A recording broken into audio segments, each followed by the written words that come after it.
जय श्री कृष्णा। सोनी व्रत कथाएं चैनल में आप सभी का स्वागत है। आप सभी का दिन शुभ और मंगलमय हो, इसी कामना के साथ आज बृहस्पतिवार के दिन सुनी जाने वाली बृहस्पति देव की बहुत ही दुर्लभ एवं पावन व्रत कथा का आप रसपान करेंगे। तो प्रेम से बोलिए बृहस्पति देव भगवान की जय। भारतवर्ष में एक प्रतापी और दानी राजा राज्य करता था। वह नित्य गरीबों और ब्राह्मणों की सहायता करता था। यह बात उसकी रानी को अच्छी नहीं लगती थी। वह ना ही गरीबों को दान देती थी और ना ही भगवान के पूजन करती थी और राजा को भी दान देने से मना किया करती थी। एक दिन राजा शिकार खेलने वन को गए हुए थे तो रानी महल में अकेली थी। उसी समय बृहस्पति देव साधु वेश में धारण करके राजा के महल में भिक्षा लेने के लिए गए और भिक्षा मांगी। रानी ने भिक्षा देने से इनकार किया और कहा कि हे साधु महाराज, मैं तो दान पुण्य से तंग आ गई हूँ। मेरे पति सारा दिन धन लुटाते फिरते रहते हैं। ऐसी इच्छा है कि हमारा धन नष्ट हो जाए और ना ही रहेगा बांस, ना ही बजेगी बांसुरी। साधु ने कहा, देवी तुम तो बड़ी ही विचित्र हो। धन संपत्ति सभी चाहते हैं, पुत्र और लक्ष्मी तो पापी के घर में भी होनी चाहिए। यदि तुम्हारे पास धन अधिक है तो भूखे को भोजन दो, प्यासे के लिए प्याऊ बनवाओ, मुसाफिरों के लिए धर्मशाला खुलवाओ।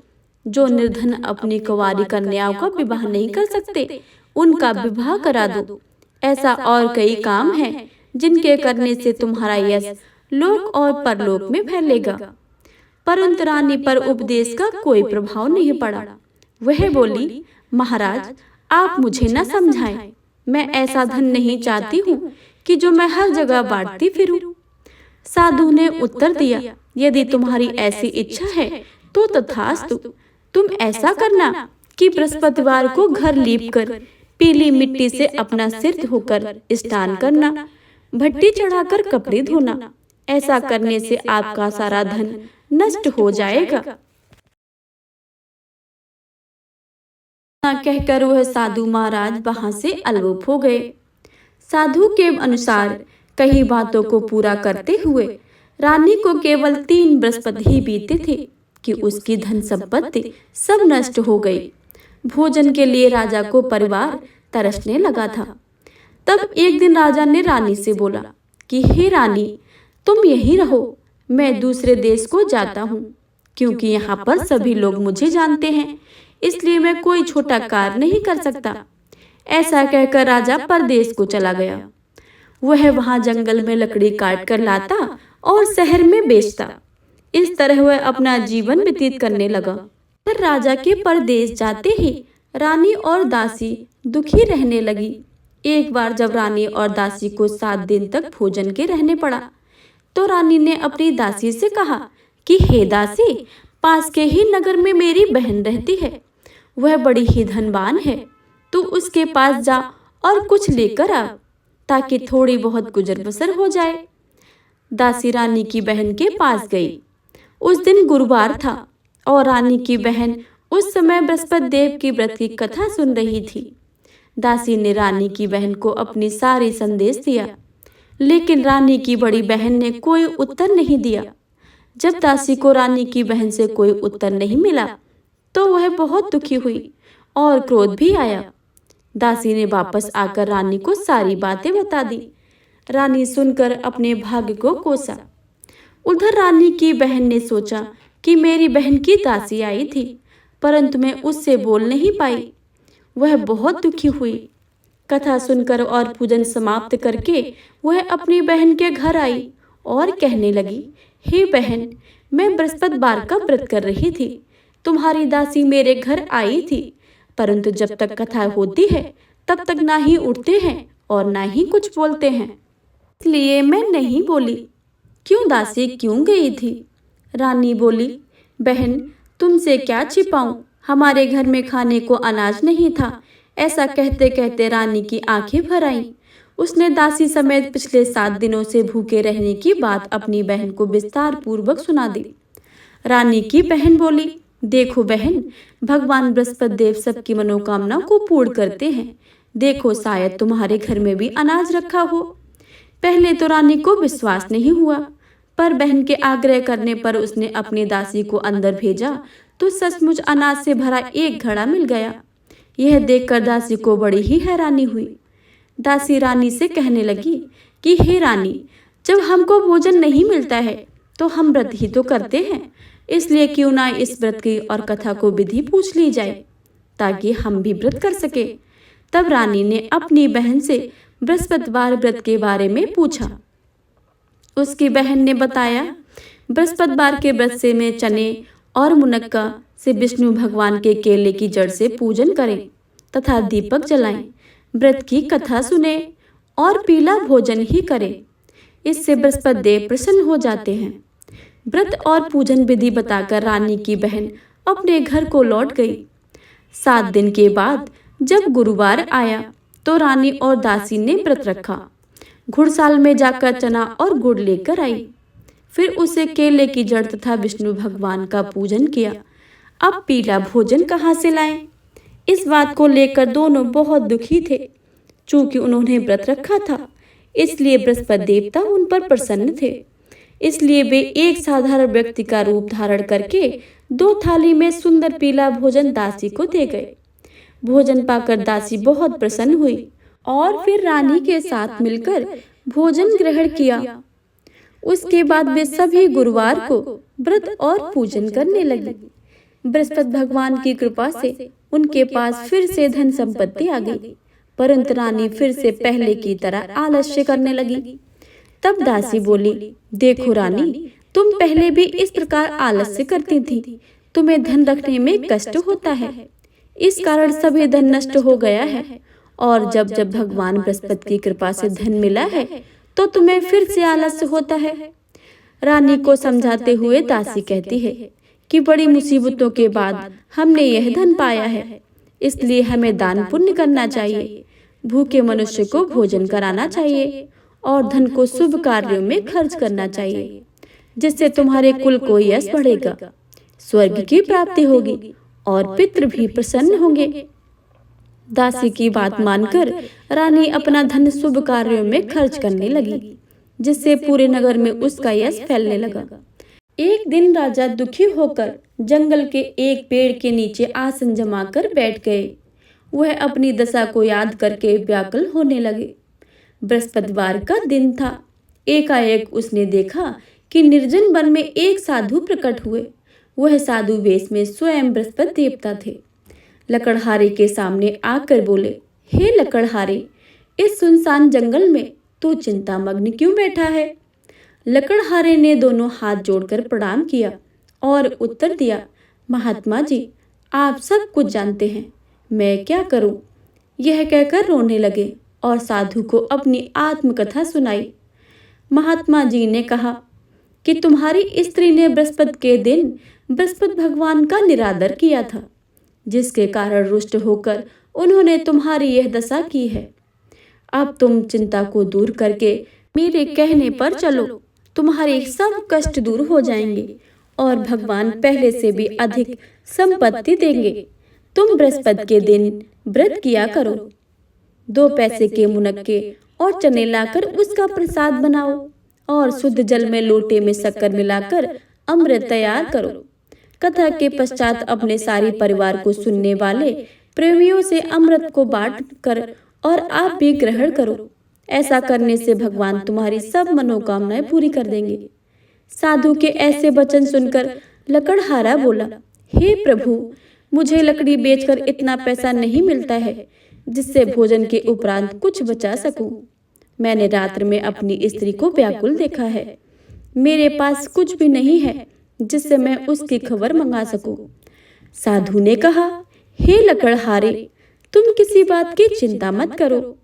बृहस्पति के दिन तुम रोजाना की तरह लकड़ियां लेकर शहर को जाओ। तुमको रोज से दुगना धन प्राप्त होगा, जिससे तुम भली भांति भोजन कर लोगे और बृहस्पति देव की पूजा का सामान भी ले आओगे। इतना कहकर साधु अंतर ध्यान हो गए।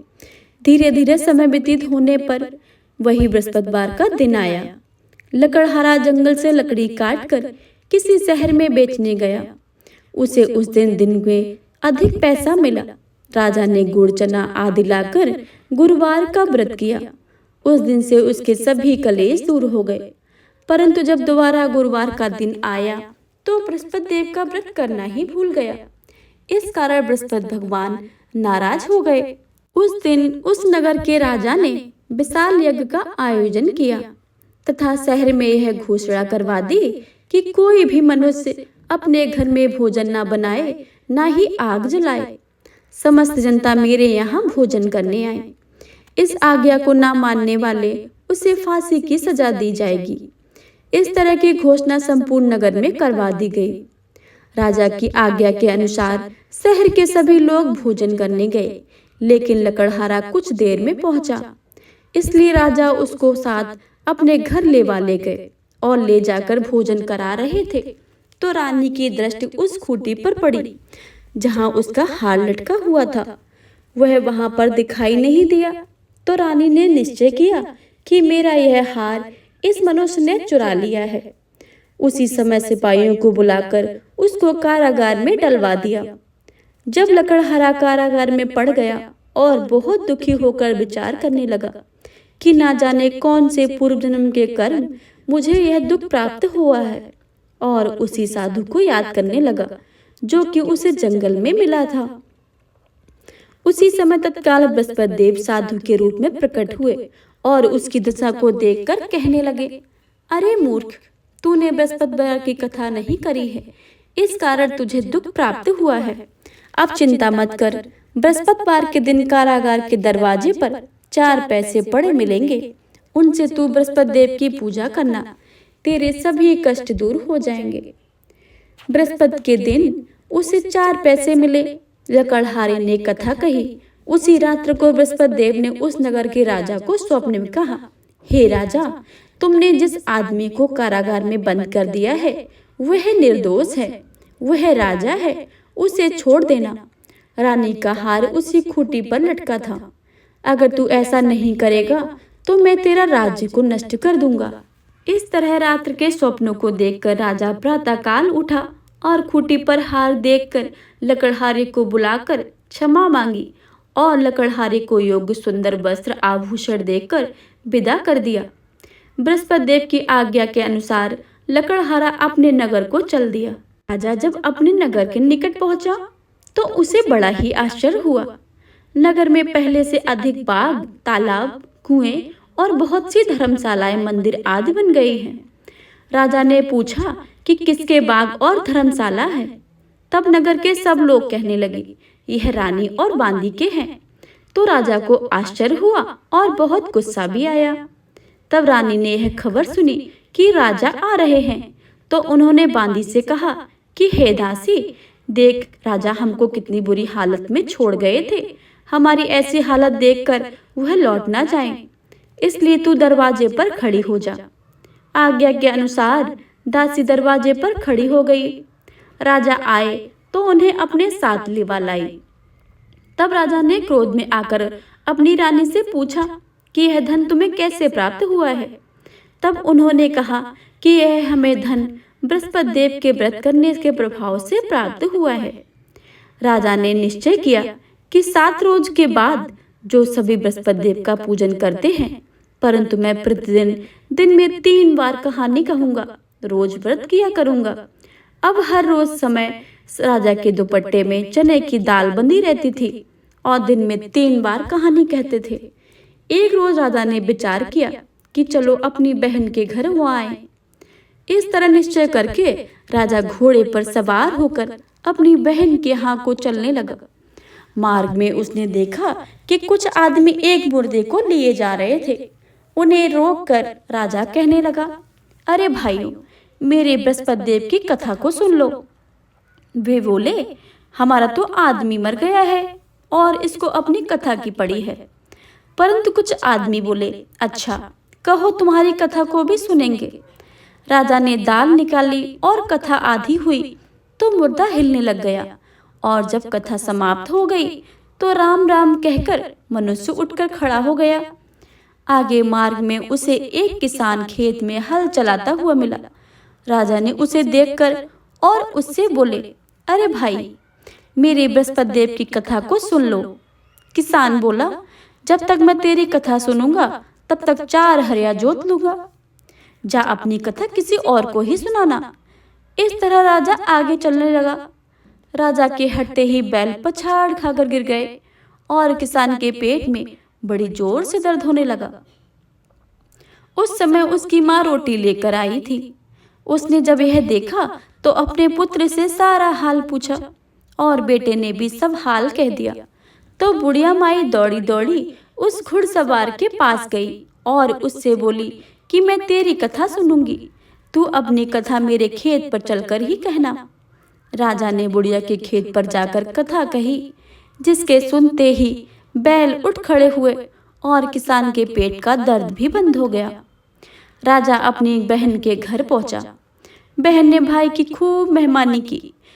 दूसरे रोज प्रातःकाल राजा जब जगा तो वह देखने लगा कि सब लोग भोजन कर रहे हैं।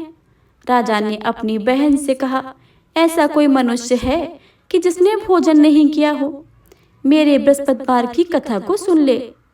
बहन बोली, हे भैया, यह ऐसा देश है कि पहले यहाँ लोग भोजन करते हैं, बाद में अन्य काम करते हैं। अगर कोई पड़ोस में है तो मैं देख आऊं। वह ऐसा कहकर देखने चली गई, परंतु उसे कोई ऐसा व्यक्ति नहीं मिला जिसने भोजन ना किया हो। अतः वह एक कुमार के घर गई जिसका लड़का बीमार था। उसे मालूम हुआ कि उनके यहाँ 3 रोज से किसी ने भोजन नहीं किया है। रानी अपने भाई की कथा सुनने के लिए कुम्हार से यहाँ तैयार हो गया। राजा ने जाकर बृहस्पतिवार की कथा कही और जिसको सुनकर उसका लड़का ठीक हो गया। अब तो राजा की प्रशंसा होने लगी। एक रोज राजा ने अपनी बहन से कहा कि हे बहन, हम अपने घर को जाएंगे, तुम भी तैयार हो जाओ। राजा की बहन ने अपनी सास से कहा। सास ने कहा कि हाँ चली जा, परंतु अपने लड़के को मत ले जाना, क्योंकि तेरे भाई की कोई औलाद नहीं है। बहन ने अपने भैया से कहा, हे भैया, मैं तो चलूंगी पर मेरा बालक नहीं जाएगा। राजा बोला, जब बालक नहीं जाएगा तो तू भी क्या करेगी? बड़े दुखी मन से राजा अपने नगर को लौट आया। राजा ने अपनी रानी से कहा, हम निर्वंशी हैं, हमारा मुंह देखने का धर्म नहीं है और कुछ भोजन आदि नहीं किया। रानी बोली, हे प्रभु, बृहस्पति देव ने हमें सब कुछ दिया है और हमें औलाद भी अवश्य ही देंगे। उसी रात को बृहस्पति देव ने राजा के स्वप्न में कहा, हे राजा, उठ, सभी सोच त्याग दे, तेरी रानी गर्भ से है। राजा की यह बात सुनकर बहुत ही बड़ी खुशी हुई। 9वें महीने में उसके गर्भ में एक सुंदर पुत्र पैदा हुआ। तब राजा बोला, हे रानी, स्त्री बिना भोजन के रह सकती है, पर बिना कहे नहीं रह सकती है। जब मेरी बहन आए तो तुम उससे कुछ मत कहना। रानी ने सुनकर हाँ कर दिया। जब राजा की बहन ने शुभ समाचार सुना तो वह बहुत खुशी हुई और बधाई लेकर अपने भाई के घर आई। तभी रानी ने कहा, घोड़ा चढ़कर तो नहीं आई, गधा चढ़ी आई है। राजा की बहन बोली, भाभी, मैं इस प्रकार न कहती तो तुम्हें औलाद कैसे प्राप्त होती?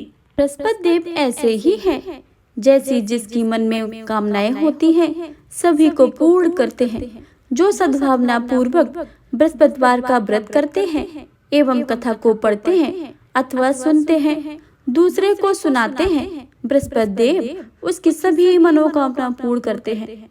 प्रेम से बोलिए, बृहस्पति भगवान की जय, विष्णु भगवान की जय। बृहस्पति देव की आरती। जय बृहस्पति देवा, ओम जय बृहस्पति देवा, छिन्न छिन्न भोग लगाऊं, कंदली फल मेवा। ओम जय बृहस्पति देवा, तुम पूर्ण परमात्मा, तुम अंतर्यामी, जगत पिता जगदीश्वर, तुम सबके स्वामी। ओम जय बृहस्पति देवा, चरणामृत निज निर्मल, सब पातक हरता, सकल मनोरथ दायक कृपा करो भरता। ओम जय बृहस्पति देवा। तन मन धन अर्पण करे जो जन शरण पड़े। प्रभु प्रकट तब हो करे आकर द्वार खड़े। ओम जय बृहस्पति देवा। दीन दयाल दयानिधि भक्त हितकारी। पाप दोष सब हरता भवबंधन हारी। ओम जय बृहस्पति देवा। सकल मनोरथ दायक सब संशय हारो। विषय विकार मिटाओ संतन सुखकारी। ओम जय बृहस्पति देवा। जो कोई आरती तेरी प्रेम सहित गावे। जेठानंद आनंद करे सो निश्चय पावे। ओम जय बृहस्पति देवा। ओम जय बृहस्पति देवा। ओम जय बृहस्पति देवा। प्रेम से बोले विष्णु भगवान की जय। बृहस्पति देव भगवान की जय। अगर आप सभी को यह वीडियो अच्छी लगी तो वीडियो को लाइक करें, शेयर करें और कमेंट बॉक्स में बृहस्पति भगवान की जय लिखना बिल्कुल भी मत भूलिएगा। चैनल पर अगर आप पहली बार आए हैं तो चैनल को सब्सक्राइब करके बेल आइकन को अवश्य दबा लें ताकि आने वाली सभी वीडियो की जानकारी सबसे पहले आपके पास पहुंचे। मिलते हैं अगली वीडियो में, तब तक के लिए जय श्री राधे कृष्णा। धन्यवाद।